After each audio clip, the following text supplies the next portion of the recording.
सलाम एवरीबॉडी। तो आज हम रेवट के इंट्रोडक्शन से शुरू करते हैं कि रेवट का हमने बिगिनर से लेकर एडवांस लेवल तक रेवट का यूज़ कैसे करते हैं और रेवट होता क्या है। ठीक है, तो सबसे पहले हम इंट्रोडक्शन देखते हैं कि हमारे पास रेवट होता क्या है। तो एक छोटी सी स्लाइड्स मैंने तैयार की यहाँ आपके लिए। यहाँ हम आपको बताते हैं कि रेवट हमारे पास इसके क्या क्या यूज़ हैं। तो सबसे पहला हम किसी भी रेवट में प्लान्स प्रिपेयर कर सकते हैं, एलिवेशन प्रिपेयर कर सकते हैं, सेक्शंस हम बना सकते हैं, शेड्यूल हम बना सकते हैं। ठीक है, तो ये हमारे पास होता है बिल्डिंग के 3D मॉडलिंग के लिए, और उसमें हम एक छोटी सी वीडियो भी बना सकते हैं, उसकी रेंडरिंग भी कर सकते हैं।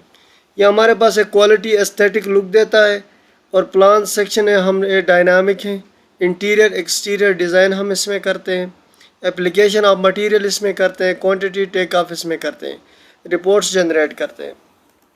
ठीक है, तो आपके पास सिस्टम की जो कॉन्फ़िगरेशन है वो आपके पास रिक्वायरमेंट जो सिस्टम है वो रेवट के लिए होना चाहिए आपके पास 64 बिट माइक्रोसॉफ्ट विंडो 10, या आपके पास पूरी पड़ी हुई है उसकी डिटेल्स स्पेक्स। CPU टाइप आपके पास ये होना चाहिए 2.5 गीगाहर्ट्ज़ या हायर होना चाहिए। रैम आपके पास 8 GB होने चाहिए। वीडियो डिस्प्ले आपके पास ये होने चाहिए। ये सारे आपके पास डिटेल मैंने यहाँ पे लिस्ट किया हुआ है, तो आप इसको पास करके देख सकते हैं। उसके बाद ये हमारे पास इसके प्रोफेशन रिलेटेड है, या आर्किटेक्ट लोग यूज़ करते हैं, इंजीनियर्स यूज़ करते हैं, ड्राफ्टमैन यूज़ करते हैं, सर्वेयर यूज़ करते हैं। ठीक है, उसके बाद है हमारे पास, हम इस रेवट इस सीरीज़ में हम कवर करेंगे कि इसका इंटरफेस के बारे में देखेंगे कि इंटरफेस क्या होता है, उसका इंटरफेस कैसे होता है, प्लान्स वॉल्स हम कैसे ड्रा करते हैं सबसे पहले लेक्चर में। उसके बाद एलिवेशन नॉर्थ ईस्ट इस हम कैसे इसकी साइड्स कैसे देखते हैं, floors, stairs, doors, window, railing, using extrude and sweep commands for making some families, prepare materials, colour application of material.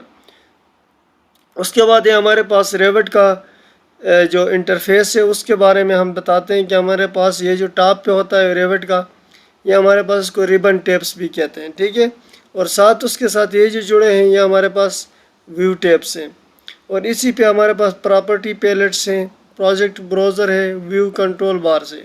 अभी आए देखते हैं कि रेवट में इसकी कैसे हम इसको नाम देते हैं और उसके इंटरफेस को यहाँ पे चेक करते हैं। तो मेरे पास रेवट मेरे पास जो है 2023 है। तो इसमें हमारे पास जब रेवट हम ओपन करते हैं तो रेवट जब ओपन करते हैं हमारे पास एक मॉडल है, एक फैमिली है। ठीक है, तो हमने सबसे पहले इस फैमिली को अभी फ़िलहाल इसको नहीं छेड़ना है, हमने सबसे पहले मॉडल पे चेक करना है। मॉडल में हमारे पास अगर ऑलरेडी कोई रेवट मॉडल पड़ा है बनाया हुआ, या हमारे पास मॉडल कुछ यहाँ पे आपको प्रीव्यू यहाँ पे शो हो रहे हैं। ठीक है, तो यहाँ पे आपने नया मॉडल बनाना तो ये न्यू पे क्लिक करें। मेरे पास नया मॉडल बनाना तो ये टेम्पलेट ओपन होगा। इसी टेम्पलेट में हमारे पास इसको ब्राउज़ करके चेंज भी कर सकता है, आपके पास कहीं पड़ा हुआ तो ये एक डिफ़ॉल्ट यहाँ पे लिस्ट भी देता है।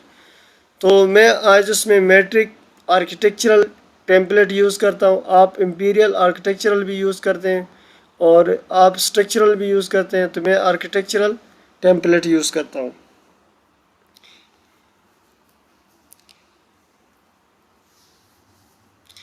उसके बाद यहाँ से मैं इसको क्लिक कर देता हूँ और ओपन कर देता हूँ। जो है मैं रेवट को ओपन कर देता हूँ। कुछ सेटिंग्स अभी हम इसी वीडियो में करेंगे, कुछ सेटिंग अपनी अगली वीडियो में हम करेंगे। जो ये हमारे पास रेवट ओपन होता है तो ये हमारे पास इंटरफेस है। ये मेरे वर्किंग एरिया है। इसी पॉइंट पे आपको नज़र आ रहे होंगे ये कैमराज या व्यूज़ इसको कहते हैं।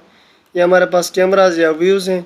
ये हमारे पास ये साइट आपको शो कर रहे हैं। ठीक है, तो आज इसके इंटरफेस के बारे में हम देखेंगे कि हमारे पास इंटरफेस ये टैब्स हैं।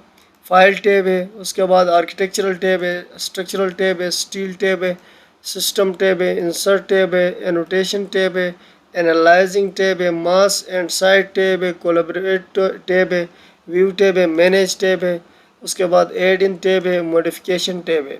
ठीक है, सबसे पहले हम जाएंगे आर्किटेक्चरल टैब, और हम आज ही जो काम करेंगे वो आर्किटेक्चरल टैब में करेंगे। सबसे पहले आपका जौन सा भी काम होता है वो आर्किटेक्चरल टैब से शुरू होता है, फिर स्ट्रक्चरल टैब आप यूज़ करते हैं, फिर MEP में आप यूज़ कर सकते हैं। तो हम सबसे पहले आज का जो सीरीज़ का हमारा पर्पज़ है कि हम रेविट में कि किसी भी 3D मॉडल को, किसी भी स्ट्रक्चर का 3D मॉडलिंग हम कैसे करते हैं, और हम इसको एक बहुत ही बेसिक कमांड से लेकर उसको हम एक एडवांस कमांड तक एक पूरे बिल्डिंग का हम रेंडरिंग तक, उसकी प्रोडक्शन तक हम उसको कर देंगे। ठीक है, तो ये इंटरफेस है हमारे पास। ये साथ साथ उसके हमारे पास दो हैं कि प्रोजेक्ट ब्राउज़र है, इसका ओपन होना बहुत ज़रूरी है, और प्रॉपर्टीज़ है। किसी भी एप्लीकेशन की भी चीज़ हम अप्लाई करेंगे, अगले वीडियोस में ये मज़ीद आपको क्लियर होगा कि प्रॉपर्टीज़ बहुत ही इंपॉर्टेंट है। प्रॉपर्टीज़ के बगैर हम आगे नहीं चल सकते, प्रोजेक्ट ब्राउज़र के बगैर हम आगे नहीं चल सकते, क्योंकि हमने मुख्तलिफ़ लेवल्स पे काम करना है, मुख्तलिफ़ प्लान्स पे काम करना है, मुख्तलिफ़ साइट्स पे काम करना है। क्योंकि हम जब 3D मॉडलिंग करेंगे किसी भी बिल्डिंग का, तो हमने उसको मुख्तलिफ़ एंगल से, मुख्तलिफ़ लोकेशन से वहाँ पे मॉडिफिकेशन करने होते हैं, वहाँ पे कलर्स अप्लाई करना है, वहाँ पे हमने लिंक्स देने हैं। तो ये सारी चीज़ें हैं जो ये हमारे पास प्रोजेक्ट ब्राउज़र से, कि आप किसी प्लान पे, मुख्तलिफ़ प्लान्स पे कैसे काम करेंगे, तो प्रोजेक्ट ब्राउज़र से वहाँ पे आपके पास फ्लोर प्लान है। यहाँ हमारे पास, ये मैं डिटेल में बाद में भी क्लियर कर दूंगा, अभी भी मैं आपको क्लियर कर रहा हूँ। अगर किसी की ये टेप गायब हो जाती है, लेट सपोज ये टेप आपके पास अवेलेबल नहीं है, तो आप व्यू में जाएंगे।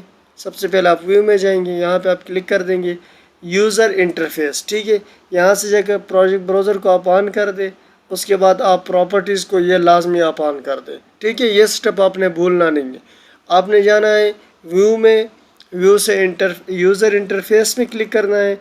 यहाँ से आपने अपनी प्रॉपर्टीज़ और ब्राउज़र को लाजमी चेक करना है। ठीक है, ताकि आपके इंटरफेस में ये दोनों का होना बहुत ज़रूरी है। जब ये दोनों आपके पास आएंगे, उसके बाद अगले जो स्टेप हमारे पास होगा कि, क्योंकि जब भी आपके पास प्लान्स नहीं होते हैं, आपके पास 2D प्लान्स नहीं होते, या आपके पास कोई डायरेक्शन होती है, नंबर ऑफ़ रूम्स, लॉन्स का साइज़ वगैरह ये नहीं होता है, आप किसी भी चीज़ का 3D मॉडलिंग एक प्रॉपर और रिक्वायरमेंट रियल प्रोजेक्ट नहीं कर सकते। तो इसलिए ज़रूरी है कि आपके पास प्लान्स अवेलेबल हो।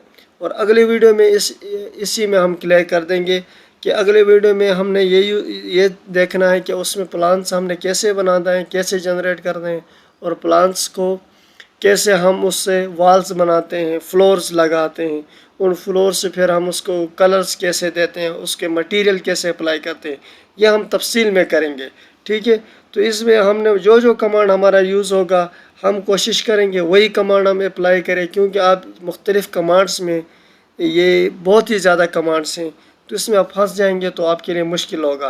तो हम एक रियल प्रोजेक्ट करेंगे। रियल प्रोजेक्ट में अगर हमारे पास जितने रिलेटेड कमांड्स हैं, उस कमांड को हम लेके चलेंगे, तो हमारे पास जो रेविट है वो मज़ीद क्लियर होगा। अभी हम कमांड्स में फंस जाएंगे और रियल प्रोजेक्ट से थोड़ा सा हम डिस्ट्रैक्ट करेंगे, उससे उसकी तरफ नहीं जाएंगे, तो ये होगा कि हमारे पास बहुत ज़्यादा नॉलेज होगा, लेकिन वो नॉलेज हमारे पास एप्लीकेबल नहीं होगा। ठीक है, तो यूनिट सेट आप करेंगे कि आपने कौन से यूनिट सेट करना है। तो जिस तरह हमने कैड में कर रहे हैं यूनिट सेट, इसी तरह इसमें आपने यूनिट सेट करना है। यूनिट सेट का कमांड आपके पास है UN। ठीक है, UN का कमांड आपने अप्लाई करना है, और UN को यूँ ही आप इंटर कर देते हो तो ये आपके पास सामने ये आ जाता है। ठीक है, कॉमन एनर्जी, तो मैं कॉमन कर देता हूँ। यहाँ से लेंथ आपके पास मिलीमीटर में है, डिस्टेंस आपके पास सेंटीमीटर में है, और आपके पास पर स्क्वायर मीटर में कास्ट एरिया निकल रहा है, और मीटर स्क्वायर में एरिया आपके पास निकलेगा। स्लोप आपका डिग्री में है, स्पीड आपके पास, ये टाइम आपके पास मुख्तलिफ है। तो मैं इसका जो हमारे पास जो लेंथ है, ये मैंने रखा है मिलीमीटर में, क्योंकि जब भी मैं लेआउट ड्रा करूँगा तो मैं लेंथ पे काम करूँगा, डायमेंशन में दूंगा तो मैं लेंथ पे काम करूँगा। तो ये आपने सेट करना है। यहाँ से आप चेंज करके मिलीमीटर से आप इंच फीट में भी जा सकते हैं। ठीक है, तो ऑलरेडी डिफ़ॉल्ट मैंने SI से मैट्रिक सेट किया हुआ है, तो यही मैट्रिक ऑटोमेटिकली उठा रहा है।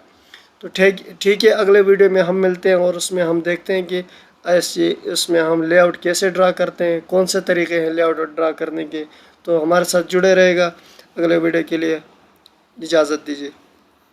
Thank you.